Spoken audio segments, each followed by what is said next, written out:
ইসলামের প্রারম্ভে সাহাবীদের মধ্যে যখন গরিব সংখ্যা বেশি, ধনীর সংখ্যা কম, তখন ধনীদের জন্য 3 দিন বাইন্ডিং করে দিয়েছে আর বলে দিয়েছে তোমরা তোমাদের প্রতিবেশী এবং গরিবদেরকে দিও, খায়ো। তখন তিনারা এটা ভাগ করে দিয়ে ওই 3 দিনের মধ্যে সবাইকে নিয়ে ঈদের আনন্দটা ভাগ করেছে। যখন সাহাবীদের মধ্যে ধনীদের সংখ্যা বেড়ে গেল, তখন আমার দয়াল নবীজি কুরবানির গোশতটা যতদিন খুশি রেখে খাওয়ার জন্য অনুমতি দিয়ে দিলেন। কারণ এখন 3 দিনের মধ্যে কুরবানি গোশত ভাগ করে খাওয়ার মতো মানুষ নাই। মোটামুটি ম্যাক্সিমাম মানুষই কুরবানি দেয়। আমি একবার কুরবানির ঈদের পরের দিন ইন্ডিয়াতে গেছিলাম, পশ্চিমবঙ্গে। আমার খুব মহব্বতের কিছু ভাই আছে, ওনাদের এখানে গেছি। তো যাওয়ার পরে দেখলাম গরুর গোশত ওনারা মানে গোশত দেওয়ার মতো লোক পায় না। ইন্ডিয়া কারণ আশেপাশে যত বাড়িঘর ম্যাক্সিমাম হিন্দু, আবার মুসলিমও আছে। মুসলিম যারা আছে তারা তো গরু মোটামুটি সবাই কুরবানি দিছে, না দিলেও শরীকে দিছে। গরুর গোশত, কুরবানির গোশত নেওয়ার মতো লোক নাই। এখন আমি চিন্তা করলাম ওখানে 150 টাকা কেজি, 170 টাকা, 180 টাকা কেজি গরু গোশত, হয়তো এখন 10-20 টাকা আরো বাড়ছে, এরকম দাম দেখছিলাম তৎকালীন সময়ে। 150-200 টাকা কেজি হলো গরুর গোশত। তো সেই এলাকার মধ্যে এখন কুরবানির গোশত নেওয়ার লোক না। আর গরুর ভুঁড়ি এগুলো তো তারা খায় না, এগুলো দাফন করে দেয়। ইন্ডিয়াতে গরুর ভুঁড়ি খায় না, গরুর গোশত খাওয়ারই লোক নাই, আর গরুর ভুঁড়ি খাবে। আমাদের বাংলাদেশে গরুর ভুঁড়ি নিয়ে যেই টানাটানি লাগে, ওরে বাবা, মারাত্মক টানাটানি। যাই হোক, কারো রুচিত হলে খাবেন, নাইলে খাবেন না। গরুর গোশত খাবেন। বুড়ি যদি মনে চায় যে খাবেন না, এটা কুকুর বা প্রাণী যারা আছে তাদের জন্য রেখে দেন, অথবা মাটির নিচে দাফন করে দিবেন। আর যদি রুচিতে কোলায় ভালোভাবে পয় পরিষ্কার করে আপনি নিজে না খেলে গরিবদেরকে দিয়ে দিবেন। এটা নিয়ে আবার অনেকে অনেক রকম কথাবার্তা কয়। আমি স্পষ্ট বলে যাচ্ছি, গরুর ভুঁড়ি খাওয়া, উজরি যেটাকে বলা হয়, আমাদের ব্রাহ্মণবাড়িয়াতে বাছুরি কয়, আপনাদের এদিকে কি বলে? উজুরি। এই ভুঁড়ি, নারী ভুঁড়ি, এগুলো খাওয়া হানাফি মাযহাবের দৃষ্টিতে জায়েজ আছে। কুরবানি দিবেন কিছুদিন পরেই, আল্লাহ চাহে তো ইনশাআল্লাহ কুরবানি দিবেন। যেহেতু এই জন্য এই মাসালাটা এখন দরকার হবে। আমি জানি এই মাসালা নিয়েও বিতর্ক করার মতো অনেক লোক আপনাদের এলাকায় আছে। আমি তাদের প্রতি সম্মান রেখে কথাটা বলছি। কারণ কোরআন হাদিসের গবেষণা, এটা গবেষণার কোনো শেষ নাই। গবেষণার শেষ নাই। দলিলের পর দলিল আছে, কিতাবের পর কিতাব আছে। হানাফি মাযহাবের দৃষ্টিতে গরুর যে উজরি, বাছুরি বা বট অথবা নাড়ি ভুঁড়ি যেভাবে আমরা বলি, এই জিনিসটাকে 2টা ভাগ করছে হানাফি মাযহাবে। একটা হলো এটা সরাসরি গরুর গোশতের অন্তর্ভুক্ত, আর একটা হলো এটা গরুর গোশতের অন্তর্ভুক্ত না। 2টা পক্ষ, মনে রাখবেন কথাটা। একটা হলো গরুর উজুরি বা বট, নাড়ি ভুঁড়ি, এটা সরাসরি গরুর গোশতের অন্তর্ভুক্ত। এটা হলো একদল আলেমের মত। কে উনি? ইমাম আবুল হাসান কারখি রহমতুল্লাহ আলাইহির, কুফার ইমামে আজম আবু হানিফা রহমতুল্লাহ আলাইহির যে বাড়ি, শহর, সেই এলাকার আলেমরা, বড় বড় ইমামরা এই মাসালা দিতেন যে উজুরি, বট বা নাড়ি ভুঁড়ি এটা গরুর গোশতের অন্তর্ভুক্ত, অতএব এটা গোশত হিসেবেই হালাল। এটা হলো ইমাম আবু হানিফা রহমতুল্লাহ আলাইহির শহরের বড় বড় ইমাম যারা, তাদের রায়। আর মিশরের আলেম যারা ছিল তৎকালীন, মিশর কোন শহর? মিশরের বড় বড় মুস্তাহিদ আলেম যারা, ওনারা বলছে না, এই নারী ভুঁড়ি, বট বা উজরি এটা গরুর গোশতের অন্তর্ভুক্ত না, গরুর গোশতের অন্তর্ভুক্ত নয়। এবং এটার উপরে রায় হয়েছে যে এটা গরুর গোশত না। কিন্তু গোশত না হইলেও এটা হারাম না। 2 পক্ষের আলেমরাই বলছে, যারা এটাকে গরুর গোশতের অন্তর্ভুক্ত করছে তারাও বলছে এটা হালাল, যারা বলছে এটা গরুর গোশতের অন্তর্ভুক্ত না তারাও বলছে এটা হালাল। কোন পক্ষে এটাকে আর হারাম বলে নাই। এখন ভাই হুজুর আমরা অমুক হুজুরে কইছে এটা খাওন যাইব না, এটা কুকুরের খাবার, শিয়াল কুকুরের খাবার আমরা খাবো না। ভাই অমুক হুজুর আর আমার হুজুর, আমার কথা আর আপনার কথা দিয়ে মাযহাব মিল্লাত মুসলিম মিল্লাত চলবে না। আমি আপনাদেরকে বলেছি হানাফি মাযহাবের কথা। কোন মাযহাব? আমাদের মাযহাবের নাম কি? জোরে বলেন না, আমাদের মাযহাবের নাম কি? হানাফি মাযহাবের রায় অনুযায়ী আপনি চাইলে আপনার রুচি কুলাইলে পয় পরিষ্কার করে আপনি এটা ভালোভাবে উত্তমভাবে রান্না করে খেতে পারবেন। আর যদি কোন না আমরা খাই না, ওকে আপনি খাইয়েন না, গরিবদেরকে দিয়ে দেন, গরিবদেরকে দিয়ে দেন। যে গরিবরাও খায় না, ওকে তাহলে পশু যারা আছে, যারা মানে কুকুর আছে, অন্যান্য প্রাণী আছে যেগুলি এগুলি খাইতে পারে, তাদেরকে দেন। জিনিসটা নষ্ট করার চেয়ে কোনো না কোনো প্রাণী খাওয়া ভালো। কথাটা কি খারাপ লাগলো আপনাদের? আল্লাহ আমাদের বুঝার তৌফিক দেন, আমিন বলেন। কুরবানির ক্ষেত্রে কেউ যদি কুরবানি শরীকে দেয় এবং একজনে সুদ খায়, এমন লোকের সাথে কুরবানি দিতেছে, সে জানে অমুকে সুদ খায়, সুদখোরের সাথে কুরবানি দিলে, অথবা আপনি এমন একজন চাকরিজীবীর সাথে কুরবানি দিতেছেন যে লোকটা নির্ঘাত ঘুষ খায়, টেবিলের নিচ দিয়া খাম দিয়া বিকাশের অ্যাকাউন্টে ব্যাংকের অ্যাকাউন্টে ইন্টারেস্ট ভাগাভাগি করে, মানে উফরি নেয়। আপনাদের এলাকায় এটার নাম কি জানি না, এক্সট্রা নেয়, এক্সট্রা, কেউ কেউ বকশিস নেয়। এই ধরনের যারা ঘুষখোর আছে তাদের সাথে যদি কুরবানি দেওয়া হয় গো, হানাফি মাযহাবের অন্যতম কিতাব, এটার নাম হলো ফাতওয়ায়ে তাতার খানিয়া। সেই তাতার খানিয়ার মধ্যে উল্লেখ রয়েছে, যদি আপনি নামাজি হন, পরহেজগার হন, তাহাজ্জুদ নামাজও পড়েন, সবসময় তাসবিহ নিয়ে বসে থাকেন, কারো হক মারেন না, কখনো মিথ্যা কথা বলেন না, কোনো সময় মানুষের সাথে খারাপ আচরণ করেন না, এত বড় বুজুর্গ আপনি, আপনিও যদি সুদখোর ঘুষখোর অথবা হারাম টাকা দিয়ে যে কুরবানি দিচ্ছে তার সাথে যদি আপনি শরীকে কুরবানি দেন, আপনার কুরবানি আল্লাহর দরবারে কবুল হবে না। মাসালা কি বুঝে পড়ছে? খুব সাবধান প্রয়োজন। একটা ছাগল কিনা কুরবানি দিবেন, তারপরে সুদখোর ঘুষখোর হারামখোরের সাথে কুরবানি দেওয়া যাবে না। ওয়াজ বিরুদ্ধে গেলেও এটাই ওয়াজ, এটা জেনে রাখতে হবে আপনাদের। কুরবানি দেওয়ার ক্ষেত্রে মনে রাখবেন, গোশতের ভাগাভাগি করা যায় কিন্তু রক্তর ভাগাভাগি হয় না। কারণ কুরবানি যখন দেওয়া হয়, ওই রক্ত জমিনের মাটিতে পড়ার আগে আপনার কুরবানি আল্লাহর কাছে কবুল হবে। এর মধ্যে রক্তের ভাগ করা কোনোদিন সম্ভব না। এই জন্য রক্ত হালাল টাকা দিয়া, যারা বৈধ ইনকাম দিয়ে কুরবানি দেয়, এরকম ব্যক্তির সাথে কুরবানি দিবেন যেন আপনার কুরবানিটা কাজে লাগে। গোশত খাওয়ার জন্য কুরবানি দিলে, এই নিয়তে কুরবানি দিলে কুরবানি হবে না। মাসালাগুলি বুঝতেছেন নি আপনারা? সবচেয়ে বেশি যে প্রশ্নটা আসে যে কুরবানির পশুর সাথে আকিকা দেওয়া যাবে কিনা, কুরবানির পশুর সাথে আকিকা দেওয়া যাবে কিনা, এই প্রশ্নটা আমাকে অনেকেই করে, আলেমদেরকে করে। একটা গরুর মধ্যে সর্বোচ্চ 7 নাম দেওয়া যায়, মানে 7 শরীকের সর্বোচ্চ দেওয়া যায়। একজনে দেখা গেছে ওনার ছেলের আকিকাটা কুরবানির সাথে এই গরুর ভিতরেই দিতে চায়। ছেলের আকিকা হিসেবে 2 শরীক, কয় শরীক? 2 শরীক, আর 5 শরীক দিতেছে কুরবানি, টোটাল হলো 7 শরীক। এইভাবে দিতে পারবে কিনা, এই প্রশ্নটা আমাদেরকে অনেকেই করে।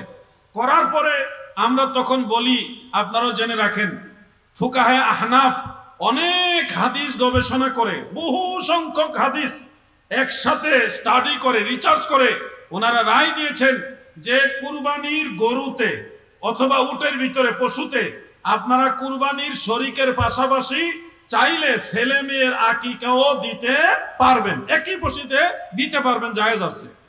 এখন আহলে হাদিস যাদেরকে বলা হয় তারা বলে এটা সহিহ হাদিসে আসেনি, বেচারা জানে না এটাও সহিহ হাদিসে আছে।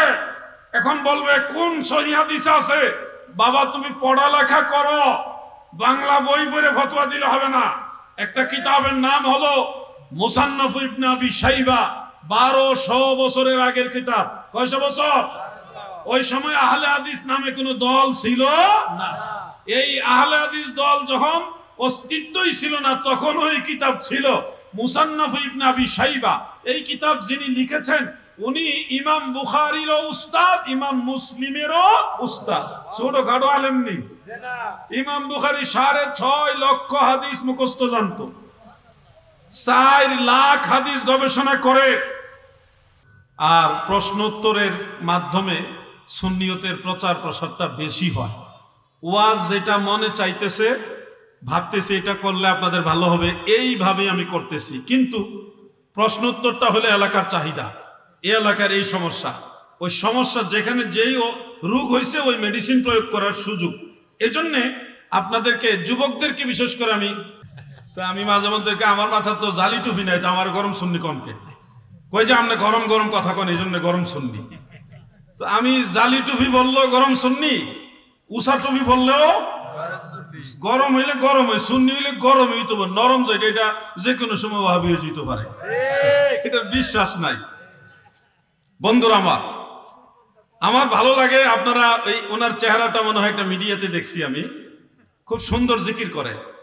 জিকিরের সময় এই যে দাঁড়ায়া দাঁড়ায় জিকির করতেছে, আর একটু শারীরিক অঙ্গভঙ্গি এটা চলছে, কোনো লৌকিকতা বা আনন্দ ফুর্তির জন্য না, জিকিরের জজবার হালতে এই যে আল্লাহ আল্লাহ জিকিরের সাথে, ইসমে জাতের জিকিরের সাথে শরীর এইভাবে হেলাধুলা চলছে। এটা আবার দুই রকম। আমাদের কিছু বাউল বক্তা আছে, ওনারা মঞ্চে আবার আনন্দ ফুর্তির নিয়তে এই লাফালাফি করে, এগুলি আবার আমাদের সুন্নিয়তকে বিতর্কিত করে। ওটা আসলে অরিজিনাল জিকিরের কাজ না, ওটা ভণ্ডামি, ওটা আমরা সমর্থন করি না। শৈল এই সব গান, বাউল গান সব স্টেজে নিয়ে আইসা ওই যে জিকির সামা গাইতেছে, সামার নামে সেও আনন্দ, হাসতেছে, হাসাহাসি করতেছে, আসি রে ভাই আসি, আমার কেউ নাই রে, আসি রে ভাই আসি, আনন্দ করতে, জিকির করে না, এগুলি আনন্দ করতেছে, এনজয় করে। আর যারা জিকির করতেছে এগুলি করতেছে। এই ধরনের দৃশ্যগুলো যখন সোশ্যাল মিডিয়াতে প্রচার হয় তখন এটা নিয়ে নেগেটিভ মন্তব্য আসে। আর আপনারা যখন একটা জজবা নিয়ে একতালে, কোনো হাসাহাসি নাই, কোনো লাফালাফিও নাই, একতালে শরীর এভাবে হেলাধুলা চলছে, এই ধরনের জিকির করেন, এটা কিন্তু আবার ভণ্ডামি না, এটা সঠিক। আর এটা এমন না যে শুধু কালিয়াপুর দরবার বা অমুক দরবারে আছে, এটা সারা পৃথিবীতে আছে। আপনারা যদি কখনো রাশিয়া যান, রাশিয়াতে সমরকন্দে, উজবেকিস্তানে খাজা বাহাউদ্দিন নকশবন্দ রহমতুল্লাহ আলাইহির দেশে ইমাম বুখারী রহমতুল্লাহ আলাইহির বাড়ি যে এলাকায়, ওই এলাকায় বিভিন্ন প্রতিষ্ঠান, বড় বড় ধর্মীয় প্রতিষ্ঠান আছে। সেখানে গিয়ে দেখবেন, মিশরে দেখবেন, মিশরও আছে, আমি দেখে আসছি, এমনকি আরবের বেশ কয়েকটা রাষ্ট্রের মধ্যে আছে, মিডল ইস্টে, ইরাকেও দেখে আসছে আমি, ইরাকে যারা গুল হয়ে সবাই একসাথে বৈশা দাঁড়ায় দাঁড়ায় একতালে এই শরীর হেলায়া দুলাইয়া জিকির করতেছে। তাদের এই জিকিরের মধ্যে কোনো লৌকিকতা নাই, কোনো এনজয় ভাব নাই, আমার কেউ নাই রে, আসি রে ভাই আসি, এই ধরনের কোনো ঠাট্টা বিদ্রুপ এগুলি নাই, এই হাসাহাসি তামাশা নাই। সেখানে জিকির জিকিরের মতোই চলছে। জিকিরের অঙ্গভঙ্গি যেটা রক্স যেটাকে বলা হয়, একটু শরীরের হেলাধুলা, এটাও আছে, এটা কিন্তু জায়েজ আছে। তাসাউফপন্থীদের মধ্যে শতাব্দীর পর শতাব্দী আমল চলতেছে। রাসূল পাক সাল্লাল্লাহু আলাইহি ওয়াসাল্লাম একদিন আম্মা জান আয়েশা রাদিয়াল্লাহু তাআলা আনহাকে মসজিদে নববী শরীফের পাশেই একটা খেলা দেখাইবার জন্য, একটা জিনিস দেখাইবার জন্য নিয়ে গেলেন। আম্মা জান আয়েশা বলে, আমি তাকায় দেখি একদল সাহাবী বল্লম নিয়া শরীর হেলাধুলা করে করে তারা এইভাবে রাক্স করতেছে, মানে একটু হেলাধুলা করে নাচ শরীর গাইতেছে। এই দৃশ্য আমি দেখলাম। তার মানে এই জিনিসগুলো কিন্তু নতুন নয়, অনেক পুরাতন। তরিকতের জগতে দাঁড়িয়ে জিকির করা জায়েজ আছে, বসেও জিকির করা জায়েজ আছে। জিকিরের সময় শরীর যদি মহব্বতের, জিকিরের মহব্বতের ঝুষে হেলাধুলা করে, কোনো দোষ নাই, জায়েজ আছে। কিন্তু আপনি যদি লৌকিকতার জন্য, আনন্দ নেওয়ার জন্য বা একটা ভিন্ন কারণে, যদি পার্থিব কোনো কারণে যদি শরীর হেলাধুলা করেন, এটা আর তখন বৈধ থাকবে না, এটা হয়ে যাবে ভণ্ডামি। এটা কি হয়ে যাবে? আমরা ভণ্ডামির সাথে সম্পর্ক রাখবো। আল্লাহর ওলিরা যেভাবে জিকির শিক্ষা দিয়েছে ওইভাবে করবেন, ব্যালেন্স করে চলবেন। আপনার একটা কাজের কারণে আর 10টা লোক যেন আমাদের সুন্নি জামাতের বদনাম না করে। আমি এই কথাগুলি বললে অনেক বক্তাদের উপরে গিয়ে পড়ে, তারা বেজার হয়। কিছু করার নাই, কাউকে না কাউকে এই কথাটি বলতে হবে, এই কথাগুলো কাউকে না কাউকে বলতে হবে। আহলুস সুন্নাহ ওয়াল জামাত ভণ্ডামির সাথে সম্পর্ক রাখে না। আহলুস সুন্নাহ ওয়াল জামাত মদিনাওয়ালার দল, সাহাবায়ে কেরামের দল, আউলিয়া কেরামের দল। আমি কোন এক মাহফিলে যখন গিয়েছি বেশ অনেক বছর আগে, তখন আমাকে প্রশ্ন করেছিল জিকিরের সময় হেলাধুলা করেন, আপনারা এটা কোথায় পাইলেন? আমি দেখলাম এগুলো অল্প বয়সের ছেলে, তারা কোরআন হাদিস ঠিক মতো পড়ে নাই। ছাত্র, আমি বললাম তোমরা কি কোরআন শরীফ পড়া দেখছো হাফেজি মাদ্রাসায়? জি হুজুর, আমরা দেখছি, আমাদের মধ্যে অনেকে হাফেজ আছে। তো আমি বললাম তো তোমরা কোরআন শরীফ পড়ার সময় যে এইভাবে হেলাধুলা করছো, এটা কি তুমি কোরআন হাদিসে কোথাও আমার দেখাইতে পারবা?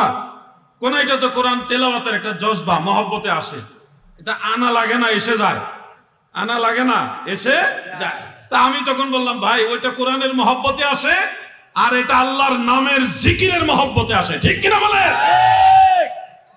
দোষ হবে তখন যখন এটা লৌকিকতার জন্য করা হবে, মানুষকে দেখাবার জন্য করা হবে। শৈলেশাই যত বাউল গান সব ওয়াজের স্টেজে চলে আসে।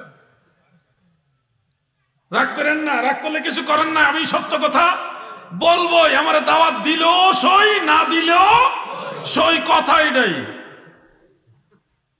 আমি অথবা চাই আমরা, যেমন আজকে একটা ছেলে ব্রাহ্মণবাড়িয়া, সম্ভবত নাসিরনগরে তার বাড়ি, সে ছেলেটা মাদ্রাসাতে পড়ে, আল্লাহ তার ভবিষ্যৎ উজালা করুক, আমি তার জন্য আগেই দোয়া করলাম। সে বলতেছে যে আমি যে কোনো কারণে বিভিন্ন ধরনের জিকির সামা এগুলি করছি, যেগুলো আপনাদের কাছে মনে হয়েছে এইভাবে করা উচিত না, সঠিকভাবে করা দরকার ছিল। তা আমি দেখেছি আমাদের অনেক উস্তাদরা, আমাদের সুন্নি জামাতের বড় বড় আলেমরা, তারা এগুলির কারণে অনেক জায়গায় অনেক মানুষের অবজেকশন শুনতে হয়, তারা কষ্ট পায়। আমি এগুলি আর করব না, ভবিষ্যতে এগুলি আর করব না। আপনারা আমার জন্য দোয়া করবেন আর এই ভিডিওগুলি ডিলিট করে দিবেন।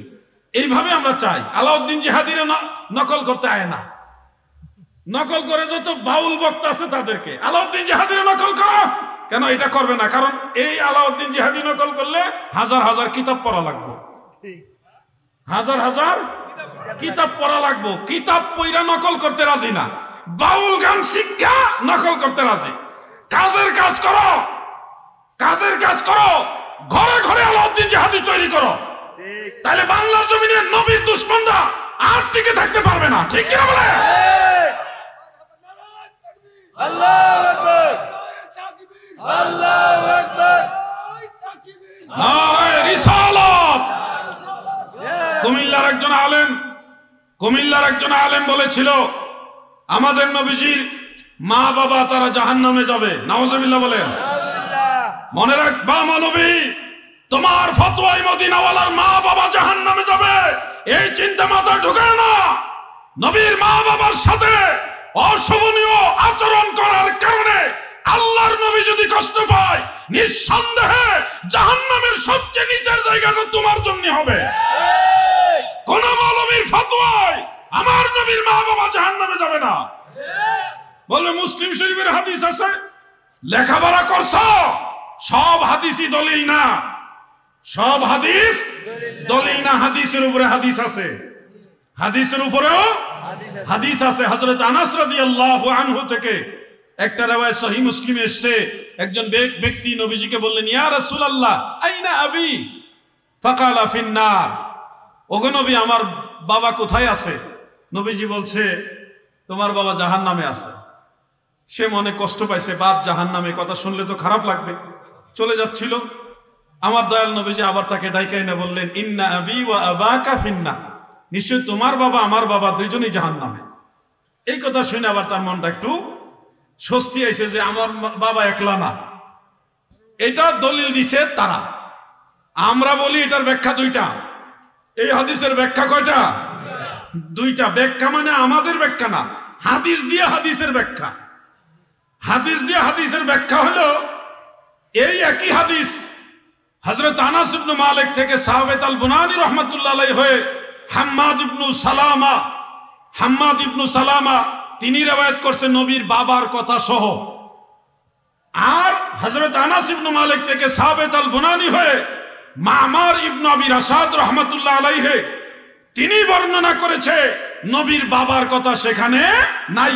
নবীজি ওই লোকের ডাইকাইন্না বলতেছে, ইজা মারারতা বিকবরি কাফিরিন ফাবাশশিরহু বিন্নার, তোমরা যখন তুমি যখন কোনো কাফেরের কবরের পাশ দিয়ে যাবে তখন তাকে জাহান্নামের সুসংবাদ দিবে।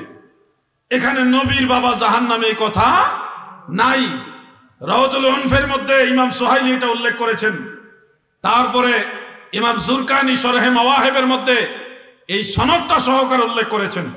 দাদু আমার আরেকটা হাদিস আছে হযরতে সাদ ইবনে আবি ওয়াক্কাস রাদিয়াল্লাহু আনহু এবং হযরত ইবনে ওমর রাদিয়াল্লাহু আনহুমা, এই দুইজন সাহাবী থেকে। একটা রয়েছে মুসনাদুল বাজ্জার এবং মুজামুল কাবীর লিত-তাবারানীতে, আরেকটা রয়েছে সুনান ইবনে মাজা শরীফ, এটা সিহাসিত্তার কিতাব সুনান ইবনে মাজা। ওখানেও একই কথা আছে। ওই লোকে যখন নিজের বাবা জাহান্নামে এই কথা শুনে চলে যাচ্ছিল, আমার নবীজি তারে ডাইকা এনে বলছে, ইজা মারারতা বিকবরি মুশরিকিন ফাবাশশিরহু বিন্নার। তুমি যখন কোন মুশরিকের কবরের পাশ দিয়ে যাবে তাকে জাহান্নামের সুসংবাদ দিবে। সেখানে নবীর বাবার কথা উল্লেখ নাই। ওই একজন ব্যক্তি হাম্মাদ ইবনে সালামা, উনি বলছে নবীর বাবার কথা। এটা হলো কারণ ইমাম যাহাবী তার রিজাল শাস্ত্রের দুইটা কিতাবের মধ্যে বলেছে হাম্মাদ ইবনে সালামা হাদিস বয়ান করার সময় ভুল করত। তার প্রমাণ হইল মামার ইবনে রাবির আসাদের বর্ণনার সাথে তার এটা মিল নাই, ইমাম জুহরির বর্ণনার সাথে তার মিল নাই, দুইজন সাহাবীর বর্ণনার সাথে তার কথা মিল নাই। বোঝা যাচ্ছে ডাল মে কুছ কালা হয়। রাবি যখন অন্যান্য রাবিদের সাথে ম্যাচিং না রেখে নতুন কোন শব্দ কোন হাদিসে ঢুকিয়ে দেয়, এই অংশটাকে বলা হয় মুদ্রাজ। বলেন শব্দটা কি? মুদ্রাজ। বলেন এই শব্দের নাম কি? মুদ্রাজ। মুদ্রাজ কখনো শরীয়তে উসুলে হাদিসের মানদণ্ডের দলিল হয় না। এই মৌলবী জানেই না হাদিস হইলে চলবে না। এটা কোন স্তরের হাদিস, এটার উপরে কোনো ক্লেম আছে কিনা, কোনো অবজেকশন আছে কিনা সেটা জানতে হবে। এরপরে দ্বিতীয় ব্যাখ্যা যেটা, নবীজি নিজের বাবা বলতে নিজের জন্মদাতা বাবাকে বোঝায় নাই। আরব দেশে বাবার ভাই চাচাকেও বাবা বলে। আবুন শব্দ দিয়ে চাচাকেও বোঝায়, দাদাকেও বোঝায়, দাদার বাবাকেও বোঝায়। কোরআন শরীফের দুইটা আয়াতের মধ্যে কথাটা আছে। যেমন এক জায়গা আছে ক্বালু না'বুদু ইলাহাকা ওয়া ইলাহা আবাইকা ইব্রাহিম ওয়া ইসমাঈল ওয়া ইসহাকা ইলা আখিরিল আয়া, যে আমরা ইবাদত করব আপনার ইলাহি এবং আপনার পিতা যারা তাদের ইলাহি। পিতা কারা? ইব্রাহিম আপনার পিতা, ইসমাইল আপনার পিতা, ইসহাক আপনার পিতা। অথচ ইব্রাহিম হলো ইয়াকুব নবীর দাদা। হযরত ইব্রাহিম আলাইহিস সালাম ইয়াকুব নবীর দাদা, আর হযরত ইসমাইল আলাইহিস সালাম ইয়াকুব নবীর বড় চাচা। বড় চাচা মানে জ্যাঠা। আর ইসহাক আলাইহিস সালাম হলো ইয়াকুব নবীর বাবা। তাহলে বাবা, বড় চাচা, দাদা, তিনজনকে আল্লাহ তাআলা কোরআনে বাপ বলো, বাপ। ওয়া ইলাহা আবাইকা, বাপ মানে আবুন শব্দ দ্বারা পরিচয় করেছে। তার মানে বিষয়টা হলো আবুন শব্দ দ্বারা জন্মদাতা বাবাও বোঝায়, চাচাও বোঝায়, দাদাও বোঝায়, দাদার বাবাও হইতে পারে। এটা আরো আছে অনেক আয়াত, আমি মুখতাসার করছি বিষয়টা। অতএব নবীজি যে বলছে আমার বাবা জাহান্নামে, এটার একটা অর্থ হলো নবীজির চাচাদের মধ্যে একজনের নাম হলো আবুল আহাব। কি আছে না নাই? আমার নবীজি বলছে, ও যুবক ভয় পাইও না, আমার বাবা মানে আবুল আহাব জাহান্নামে আছে। হাদিস বুঝে না, ফতোয়া দেয় আল্লাহর নবীর বাবা জাহান্নামে যাবে। খবরদার, আল্লাহর হাবিবের আব্বাজান আম্মাজান ওনারা মহা সম্মানিত রাহমাতুল লিল আলামিন, যাদের জিসমের ভিতরে ছিল। সুবহানাল্লাহ বলে। আল্লাহু আকবার। জিন্দাবাদ জিন্দাবাদ। মাওলানা আমিনুল ইসলাম আকবরী সাহেব জিন্দাবাদ।